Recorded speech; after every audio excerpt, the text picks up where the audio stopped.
So heat versus temperature. Temperature reflects the random motions of particles in a substance. The more motion, the higher the temperature will be.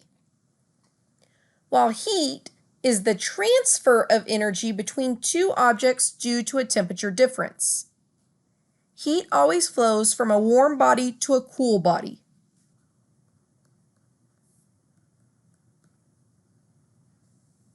So in heat, we have some different measurements. Calories is CAL, and it's the unit for heat, or 1 unit for heat. That's not the same calorie that you're used to. A food calorie is 1,000 calories. So it's very important that you realize that the capital C calorie is 1,000 of the lowercase c calories. So uppercase and lowercase, not the same thing. This is also referred to as a kcal, or kilocalories. Joules is capital J. That's going to be the one we use most often because it's the SI unit for heat, which is the international units. If you go to another country and you look at any of the food packages, you'll often see kilojoules or joules as the unit for calories. So they won't have calories on there, it'll be kilojoules. So 1 calorie, 1 lowercase c calorie, is equal to 4.184 joules. And just like we've seen in our previous units, we can also have kilojoules. And just like before, kilo is 1,000. So 1 kilojoule is equal to 1,000 joules. So how we're going to do these conversions, you need to set up a chart just like we've done before. Remember, calories is CAL. Whatever unit is in this upper left is always going to go in the lower right. And then we're converting to joules. A second ago, we just said that 1 calorie is equal to 4.184 joules. So for every 1 calorie, it's 4.184 joules. We look at our original number, and it had 3 sig figs, so our answer should be in 3 sig figs. In the calculator, when you multiply that, we get this. And then our third sig fig is that 5. It stays a 5 because that 0 doesn't round it up. So we get 225 joules. Let's look at one more, and then you can try the next two. So this one, we're going to start with the number. So 2634 calories. We're going to have our calories on bottom, because again, these have to cancel, and we're converting to joules. It's always 1 calorie is equal to 4.184 joules. In this case, we are going to multiply again. Sometimes you multiply, sometimes you divide. It depends on where the calories and where the joules are. So in the calculator, I get this, but I want 4 sig figs. So it's 1, 2, 3, 4. That 2 is going to stay at 2. And remember, I'm dropping that 0, so I need to replace it. So that way my values are the same. So I get 11,020 joules.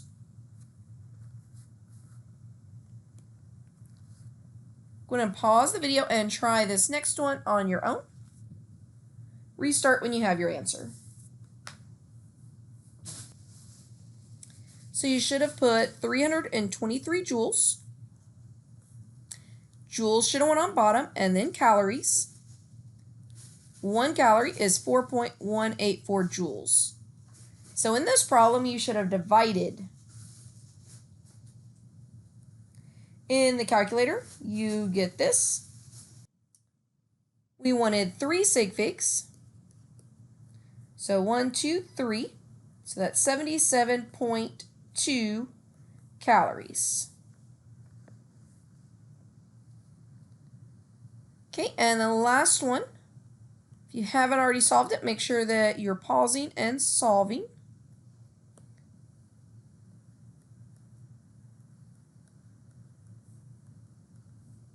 So we have 25,575 cows. We need to convert calories to joules.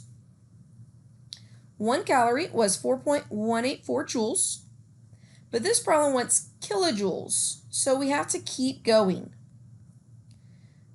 Whatever unit's here has to go down at the bottom, so joules to kilojoules. We put our 1 in the bigger unit, which is kilo, and kilo was 1,000. Make sure you're canceling those units. Cal, cal, joule, joule. We're left with kilojoules. So multiplying and then dividing.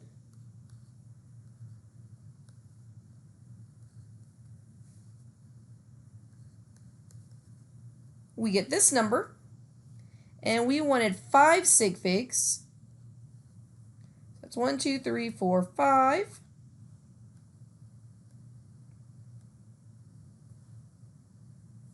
So 107.01 kilojoules. So the main thing of our lesson today is specific heat. Specific heat, which is represented by CP, capital C, lowercase p, is the energy required to raise the temperature of 1 gram of a substance by 1 degree Celsius. The units for specific heat are joules per gram degree Celsius or calories per gram degree Celsius.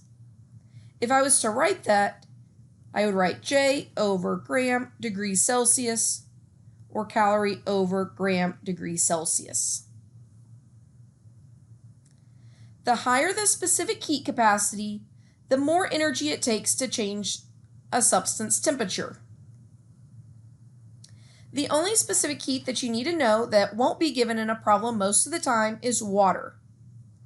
Water has a relatively high specific heat compared to other substances, as you'll see on data tables as we're solving problems. It's 4.184 joules per gram degree Celsius or 1 calorie per gram degree Celsius. Again, I would write that 4.184 joules and then gram degree Celsius. So when we start solving problems, anywhere CP is, that's where the 4.184 joules will go, and then gram degree Celsius will go opposite of it. So let's look at what it means for specific heat real quick. So here we have water, and let's look at iron. If I heat these substances up, pay attention to the thermometers and see how quickly the thermometer goes up. As I heat my water molecule, notice that the water is increasing in temperature, but it's not increasing very quickly. At least not compared to the iron. So as I start heating my iron up, notice how quickly that's going up compared to the water. If I heat them both to roughly the same temperature and see how fast they cool down, notice that the one on the right, or the iron, is cooling down much quicker than the water. So that tells me that the iron must have a lower specific heat than water. It heats up and cools down much quicker than water does. I can also put ice and notice how it's decreasing compared to iron, which is decreasing much quicker. We can see that again in here. We have two substances. They're roughly the same size. They're starting at the same temperature. The one on the left has a small specific heat, and the one on the right has a large specific heat. So let's start heating them. Notice the one on the left with the small specific heat is heating up much quicker than the one on the right. So the larger the specific heat, the more energy is required to heat it up, so the temperature doesn't change very quickly. Small specific heats don't require very much energy to change it, so it heats up very quickly. We're going to be calculating in the next video, but let's go ahead and write our equation down. So to calculate the amount of heat gained or lost, we use Q equals mCp delta T. Q is the amount of heat gained or lost. Since our Q is heat, and heat is measured in joules or calories.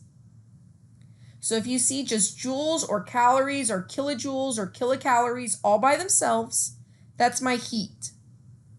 M is mass, and it's generally going to be in grams. It could also be in kilograms or milligrams. It's some form of grams.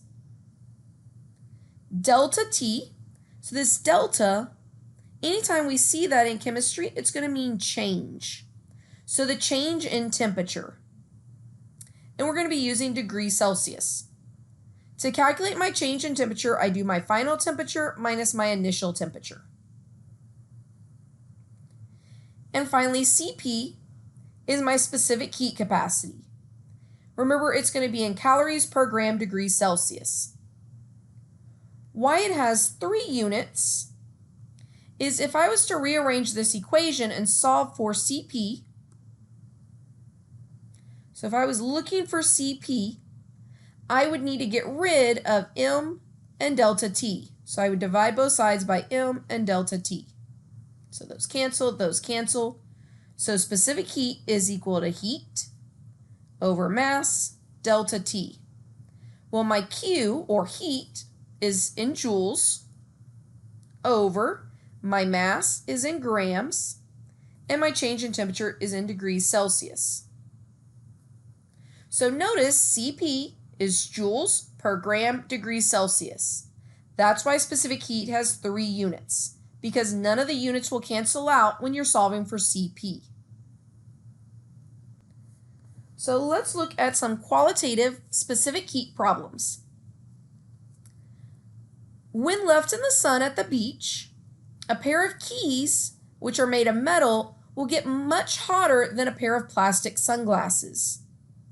So based on that statement, what can be said about the specific heats of these objects in relation to each other? So we saw our 2 simulations. Which one do you think has a higher specific heat? The keys or the plastic sunglasses? If you said the sunglasses had a higher specific heat, you are correct. Since both objects were left in the sun, and since the keys got hotter faster, the keys must have a lower specific heat than the sunglasses. You also could have thought about it by saying, since the sunglasses didn't get very hot, they must have a higher specific heat than the keys. So whichever one's changing temperature more rapidly has the lower specific heat, because it takes less energy to increase by 1 degree Celsius.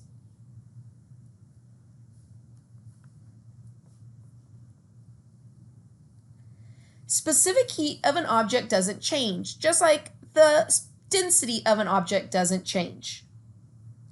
So you can go on the internet or a textbook and you can find specific heats for different substances. We have 3 substances in this table: granite, silver, and zinc. The question is, which substance requires the most energy to increase its temperature, assuming all the samples are of the same mass? If you said granite, you are correct. So for your explanation, I'll give you a second, try writing down what you would write if you had to explain that answer. So the object with the highest specific heat would require the most energy for each degree increase, so granite would require the most energy. If you had equal masses of all 3 substances at room temperature and placed them in an oven for 10 minutes, which substance would have the highest temperature when removed from the oven? And then explain. Go ahead and pause the video and answer this one. Restart when you have your answer and explanation. So it should be silver because silver has the lowest specific heat. So it would require the least amount of energy to increase 1 degrees. Therefore, silver's temperature would increase the most.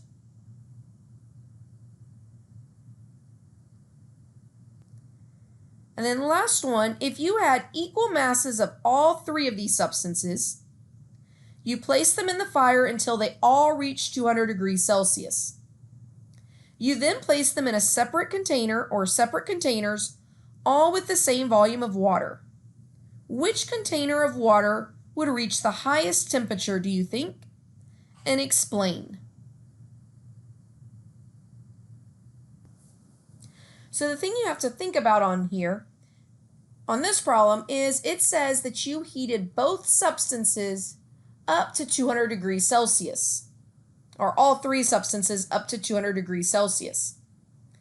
Even though water and iron are not the substances in the problem, notice that iron heats up very, very quickly. Therefore, it's not absorbing very much energy to get to a certain temperature, while water is having to absorb a lot more energy for every degree that it goes up. So of these objects, granite would require the most energy to heat it up to 200 degrees Celsius. Therefore, it would release the most energy when it's cooling back down. So granite, since all the substances are heated to 200 degrees Celsius, the substance with the highest CP, which is granite, would absorb the most energy to reach 200 degrees Celsius. Therefore, granite would release the most energy when placed in water.